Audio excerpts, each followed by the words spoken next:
वैसे तो आज भी हमारी मीटिंग हुई और कल भी मीटिंग हुई है और हमने पिछले कल कुछ एक रिस्ट्रिक्शंस पर जो जानकारी दी वो तो आप तक उपलब्ध हो गई है।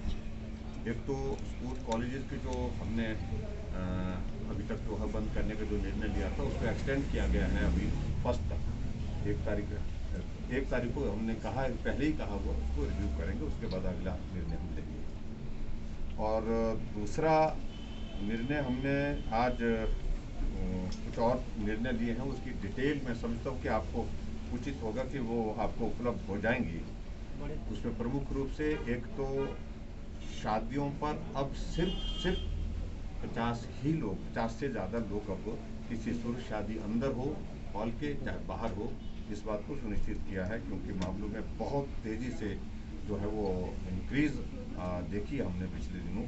पिछले कल तो 1700 मामले हिमाचल प्रदेश में रिकॉर्ड में आए हैं और उसमें 13 लोगों की दुखद मृत्यु भी हुई है। और उसके बाद सोशल गैदरिंग्स पर भी हमने बिल्कुल अब रिस्ट्रिक्शन लगा दी फिलहाल, और पहली तारीख तक उसके बाद उसको रिव्यू करेंगे। उसमें भी 50 की ही संख्या, फ्यूनरल पर भी वही संख्या रहेगी। और उसके बाद एक और निर्णय हमने जो आज लिया है वो निर्णय ये लिया है कि जितने हमारे वर्किंग डेज होते हैं इसमें, उसमें सैटरडे संडे जो है वो हमारे वर्किंग डे नहीं होंगे, बंद होगा। सैटरडे और संडे को बंद रहेगा हमारा कामकाज। सारे सरकारी ऑफिस में जो अटेंडेंस भी 50%, ये भी हमने तय किया। ट्रांसपोर्ट सेक्टर में जो है पब्लिक ट्रांसपोर्ट भी 50% के साथ चलेगी। और जैसे मैंने एजुकेशन इंस्टीट्यूशन के बारे में तो मैंने 1 मई तक जैसे मैंने आपको जानकारी दी, ये उसी तरह से वो रहेगी। और इसके बाद जो रिलीजियस गैदरिंग्स हैं, जो पर्टिकुलरली ख़ास तौर से जो हमारे मंदिर वगैरह में अभी तक उसको नवरात्रों तक हमने उसको जारी रखा है। और उसके बाद दर्शन, सिर्फ दर्शन। उसके बाद हम अगला जो है वो 23 तारीख के बाद हम इस पर पे हो सकता है हमको आगे कुछ और कदम, पूजा जारी रहेगी मंदिर की, जो नियमित रहती है। मंदिर है चाहे जितने हमारे धार्मिक संस्था हैं, तो उसके अलावा जो है, लेकिन लोगों का आना जाने पर हो सकता है इस बात को लेकर के निर्णय करना पड़े।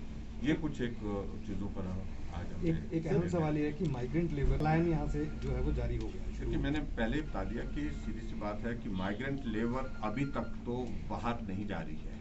उनको अच्छी तरह से इस बात की भी जानकारी है कि हिमाचल से ज़्यादा मामले उनके वहाँ पर आ रहे हैं। और ऐसी सूरत में जहाँ भी वो लेबर रह रही है, हमने सभी जो, चाहे वो कॉन्ट्रैक्टर है चाहे वो इंडस्ट्रियल सेक्टर है हमारा, उनसे भी इस बात के लिए आग्रह किया है, लेबर को पलायन करने से रोकने की कोशिश करें। उनके लिए जो सुविधाएं देने की आवश्यकता है, मदद करने की आवश्यकता है, उस पर वो भी मदद करें।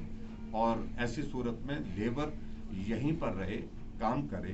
काम करने के साथ साथ में जहां अगर बहुत सारे ऐसे मामले आते हैं, उसको कंटेनमेंट जोन करके उनके लिए वहाँ बेहतर सुविधा स्वास्थ्य की दे करके उनका इलाज भी करें। ऐसी बात हमने आयोग के गठन की मांग को लेकर सरकार ने क्या फैसला? तो इसलिए मेरा आग्रह है, खासतौर से जो माइग्रेंट लेबर हमारे पास है हिमाचल प्रदेश में, जिनका हिमाचल के विकास में बहुत बड़ा एक योगदान रहता है, और हमारा वर्किंग सीजन इस वक्त बहुत पीक पर है, चाहे वो भवन का निर्माण हो, पुल का निर्माण हो, चाहे हमारे सड़कों का निर्माण हो, चाहे कोई भी विकास कार्य की गतिविधि, और उसके साथ इंडस्ट्रियल सेक्टर भी हमारा जो है वो जो महत्वपूर्ण है, उसमें भी उनका एक बहुत बड़ा कॉन्ट्रीब्यूशन रहता है। ऐसी सूरत में हमारी कोशिश यही है कि माइग्रेंट लेबर यहीं रहे, और उनके लिए जो फैसिलिटेट करने की जो ज़रूरतें हैं, सरकार और जो कॉन्ट्रैक्टर हैं, इंडस्ट्रियल सेक्टर के जो लोग हैं, वो सब लोग मिलकर के चिंता करें। सर, तो बाहरी राज्यों से करती हूँ सारा सब कुछ। हमने रैलीज बिल्कुल स्थगित है, छोटी मीटिंग सिर्फ 50 की उपस्थिति के साथ मीटिंग करने। सर, जो इंटरस्टेट मूवमेंट होनी है, क्या स्क्रीनिंग होगी? क्योंकि बॉर्डर एरिया पे स्क्रीनिंग, एक तो बॉर्डर एरिया से लोगों का आना जाना बहुत कम ऐसे ही हो गया है, टूरिस्ट बहुत कम आ रहा है, ना के बराबर आ रहा है। एक बात ये मैं बड़ा स्पष्ट करूँ। दूसरा, उसके बावजूद जो बॉर्डर एरिया से जो हिमाचल प्रदेश में जो प्रवेश हो रहे हैं, फिलहाल हमने उनके ऊपर रिस्ट्रिक्शन तो नहीं लगाई है, लेकिन इतना जरूर है, हम इस बात को लेकर के अब आगे बढ़ रहे हैं उस दिशा में कि जो बाहर से ऐसी जगह से जहां संक्रमण बहुत ज्यादा फैला है, उन स्थानों से जो आ रहे हैं लोग, वो सेल्फ जो है वो क्वारंटाइन करें, होम क्वारंटाइन करें। लेकिन सरकार कैसे हाँ। चेक करेगी सर उनको? देखिए उसमें सरकार, देखिए आदमी की जिम्मेवारी समाज की जिम्मेवारी नहीं है क्या? समाज को देखिए, इतना बड़ा संकट दुनिया के सामने, देश के सामने, प्रदेश के सामने है, समाज की जिम्मेवारी आखिरकार कहीं तो फिक्स करनी पड़ेगी। ये हमने पिछली बार भी किया है हिमाचल प्रदेश में, हमने बाहर से जो लोग आए उन्हें होम क्वारंटाइन किया है, और अब तो 10 दिन 15 दिन तक होम क्वारंटाइन किया है। और अभी भी मैं आग्रह करूंगा, निवेदन करूंगा, जो बाहर से लोग आ रहे हैं ऐसे, खास तौर से ऐसे संक्रमण, या तो वो टेस्ट करवाएं, या फिर वो टेस्ट नहीं करवाना चाहें तो फिर उसके बाद वो होम क्वारंटीन करें, ताकि संक्रमण को हम रोक सकें। बसों की आवाज उसमें मैंने कहा कि समय पर अभी तक फिलहाल हमने यहाँ तक निर्णय लिए हैं, उसके बाद आगे की बात सर, इंटर स्टेट